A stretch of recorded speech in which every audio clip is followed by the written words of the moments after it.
Hello friends, நான் சாவித்ரி பேசுகிறேன். இன்றைக்கி வீடியோவில் இந்த வருஷம் உண்டியலை ஓப்பன் பண்ணுற வீடியோ தான் பார்க்க போகிறோம்.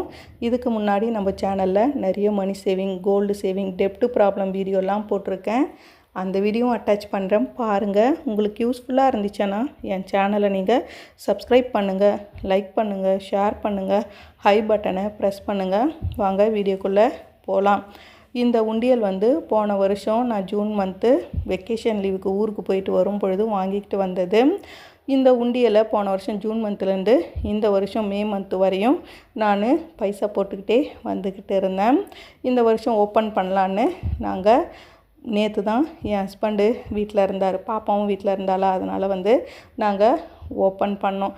இந்த உண்டியல் சேவிங்ஸை நான் ஒரு 4 வருஷமாக ஃபாலோ பண்ணிக்கிட்டு இருக்கேன். ஒவ்வொரு வருஷமும் நான் ஜூன் மந்த் வாங்கிக்கிட்டு வருவேன். வெக்கேஷன் லீவ் போகிறதுக்கு முன்னாடி நான் அந்த உண்டியலை ஓப்பன் பண்ணி எவ்வளோ பணம் இருக்குதுன்னு சொல்லி வருஷம் இந்த உண்டியல் சேவிங்ஸாக போட்டுக்கிட்டே இருக்கேன். இந்த வருஷமும் இந்த உண்டியலை ஓப்பன் பண்ணுறேன். எவ்வளோ பணம் இருக்குதுன்னு நம்ம பார்க்கலாம். அதுக்கு முன்னாடி நான் இந்த உண்டியலில் பணம் போடுறதுக்கு என்னென்ன டிப்ஸ் எல்லாம் ஃபாலோ பண்ணேன் அப்படின்றத உங்கள் கூட ஷேர் பண்ணுறேன். நான் எப்போவுமே செலவுகளை கேஷாக தான் பண்ணுவேன். கூகுள் பேலெல்லாம் நான் பணத்தை வச்சு அதை செலவு பண்ண மாட்டேன். ஏன்னா நம்ம கூகுள் பேயில் அந்த பணத்தை யூஸ் பண்ணி எதனா செலவு பண்ணோம்னா மீதி ஆகிற சேஞ்சஸ் எல்லாம் இருக்கும் பார்த்திங்களா, அந்த பணத்தெல்லாம் நம்மளால் சேவ் பண்ணவே முடியாது. அதே கூகுள் பே அக்கௌண்ட்டில் இருக்கும், அந்த பணத்தையும் சேர்த்தே நம்ம செலவு பண்ணுவோம். அதனால் நான் என்ன பண்ணுவேன்னா, செலவுகளுக்கு, வார செலவு, மாத செலவுகளுக்கு நான் என் ஹஸ்பண்டுக்கிட்ட சேலரியில் கேஷாக வாங்கிப்பேன். அந்த பணத்தை தான் நான் செலவுகள் பண்ணுவேன். சேவிங்ஸ் மட்டும்தான் என் அக்கௌண்ட்டில் இருக்கும். ஏன்னா சேவிங்ஸ்க்கு நான் ஆட்டோ டிடெக்ஷன் கொடுத்துட்ருப்பேன். அந்தந்த டேட் வந்தோடனே அப்படியே கட் ஆகிடுற மாதிரி. செலவுகளுக்கு கேஷாக வைக்கிறதுனால அந்த பணத்தை மட்டும்தான் நான் கொண்டு போய் செலவுகளை செய்வேன்.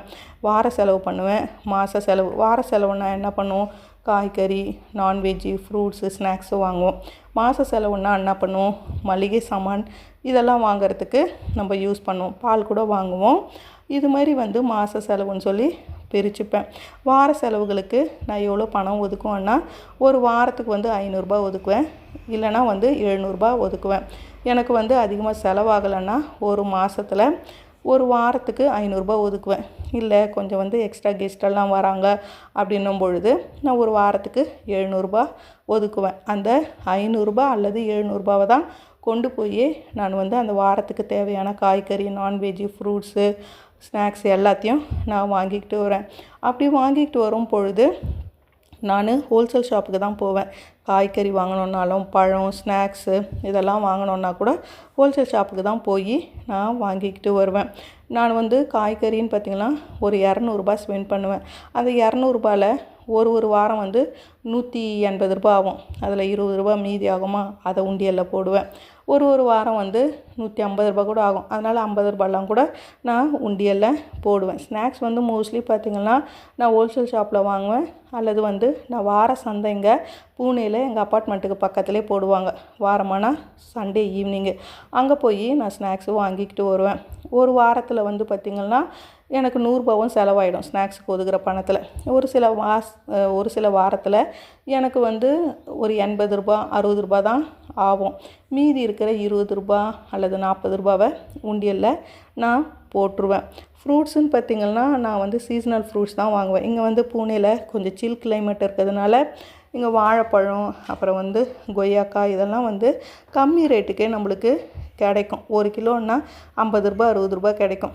அதிலெல்லாம் எனக்கு நிறைய பணம் சேவ் ஆகும். 10 ரூபா, 20 ரூபா அதையும் நான் உண்டியலில் தான் போடுவேன். இப்படி தான் நான் உண்டியலில் பணத்தை போட்டது. காயினாக கூட நான் போட்டுக்கிட்டு இருந்தேன் கொஞ்ச நாளாக. அதுக்கப்புறம் நான் நோட்டாக போட ஆரம்பிச்சிட்டேன்.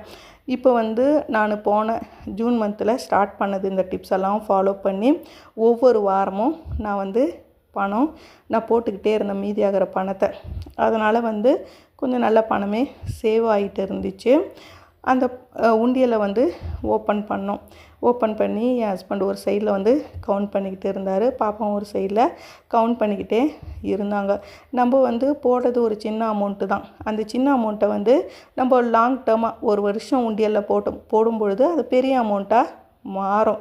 இதே வந்து நம்ம பெரிய அமௌண்ட்டை உண்டியலில் போட்டு வச்சா ஒரு யூஸும் கிடையாது.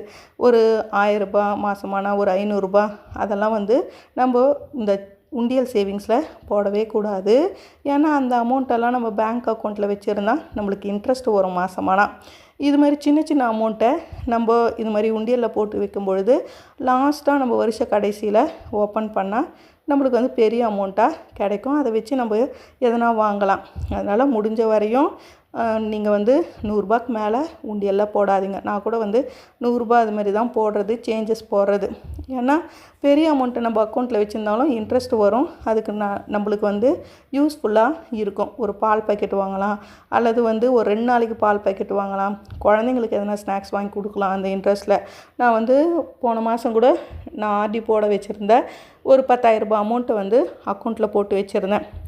எனக்கு வந்து அதுக்கு இன்ட்ரெஸ்ட் வந்து ரூ. 52 வந்துச்சு. இந்த ரூ. 52 நம்ம 2 நாளைக்கு பால் பாக்கெட் வாங்கலாம், அல்லது நம்ம குழந்தைக்கு வந்து ஸ்நாக்ஸ் வாங்கி கூட கொடுக்கலாம். இது மாதிரி வந்து பெரிய அமௌண்ட்டை நீங்கள் அக்கௌண்ட்டில் வைங்க. சின்ன சின்ன அமௌண்ட்டை நீங்கள் இது மாதிரி உண்டியலில் போட்டு வைங்க. நாங்கள் வந்து உண்டியலை ஓப்பன் பண்ணி ரூ. 100, ரூ. 50, ரூ. 10 நோட்டெல்லாம் தனியாக எடுத்து வச்சிட்டோம். அதுக்கப்புறம் வந்து ரூ. 2 காயினு, ரூ. 1 காயினு, ரூ. 5 காயினு, ரூ. 10 காயினெல்லாம் வந்து செப்பரேட் பண்ணி வச்சிட்டோம். எங்கள் பாப்பாவுக்கு ஒரே சந்தோஷம். நம்ம வந்து உண்டியலை ஓப்பன் பண்ணிட்டோம், எவ்வளோ இருக்குதுன்னு சொல்லி பார்க்கலான்னு சொல்லிட்டு எல்லாத்தையும் வந்து என் ஹஸ்பண்ட் அடுக்கி வச்சுட்டு ஒன்றுத்தையும் கவுண்ட் பண்ணி எனக்கு சொன்னார். நான் என்ன பண்ணேன்னா அப்படியே நோட்டில் நோட் பண்ணேன், எவ்வளோ அமௌண்ட்டு இருந்துச்சுன்னு பார்க்கறதுக்காக. போன வருஷத்தை விட இந்த வருஷம் கொஞ்சம் குறைவாக தான் இருந்துச்சு. ஏன்னா இந்த வருஷம் நான் அதிகமாக வந்து கடைக்கு போகல. உங்கள் கூட மட்டும் ஷேர் பண்ணுறேன். ஏன்னா நான் ப்ரெக்னெண்ட்டாக இருந்தேன். அதனால் வந்து என்னால் போக முடியல. என் ஹஸ்பண்டு மட்டும்தான் போயிட்டு வருவார். எப்போவுமே ஜென்ஸுக்கு என்ன இருக்கிற பணத்தெல்லாம் செலவு பண்ணிட்டு வர்றது தான். ஆனால் லேடிஸ்னால் பார்த்து நம்ம செலவு பண்ணி அதில் கொஞ்சம் எக்ஸ்ட்ரா அமௌண்ட்டை நம்ம சேவ் பண்ணுவோம். அது மாதிரி சேவ் பண்ணது தான். போன வருஷத்தை விட கொஞ்சம் கம்மி தான். ரூ. 1 காயினு 14 இருந்துச்சு, 1x14 போட்டிருக்கேன். ரூ. 2 காயினு 9 இருந்துச்சு, 9x2 18 போட்டிருக்கேன். ரூ. 5 காயினு எனக்கு வந்து 4 இருந்துச்சு, ரூ. 20 போட்டிருக்கேன். ரூ. 10 காயினு 17 இருந்துச்சு, ரூ. 170 வந்துச்சு. ரூ. 10 நோட்டு எனக்கு வந்து 11 இருந்துச்சு, ரூ. 110. ரூ. 20 நோட்டு 26 நோட்டு இருந்துச்சு, ரூ. 520. ரூ. நோட்டு 9 இருந்துச்சு, 9x50 ரூ. 450. ரூ. நோட்டு வந்து 3 இருந்துச்சு, ரூ. 300. ஆக மொத்தம் டோட்டலாக எவ்வளோ இருந்துச்சுன்னா ரூ. 1602 இந்த வருஷம் உண்டியல் சேவிங்ஸு எனக்கு கிடச்சிது. இதுதான் வந்து இந்த வருஷம் உண்டியல் சேவிங்ஸு. நான் வந்து வாரமான ஒரு சின்ன அமௌண்ட்டு தான் போட்டேன், அது பெரிய அமௌண்ட்டாக கிடச்சிது. இந்த வீடியோ உங்களுக்கு பிடிச்சிருந்தா சப்ஸ்கிரைப் பண்ணுங்கள், லைக் பண்ணுங்கள், ஷேர் பண்ணுங்கள், ஹை பட்டனை ப்ரெஸ்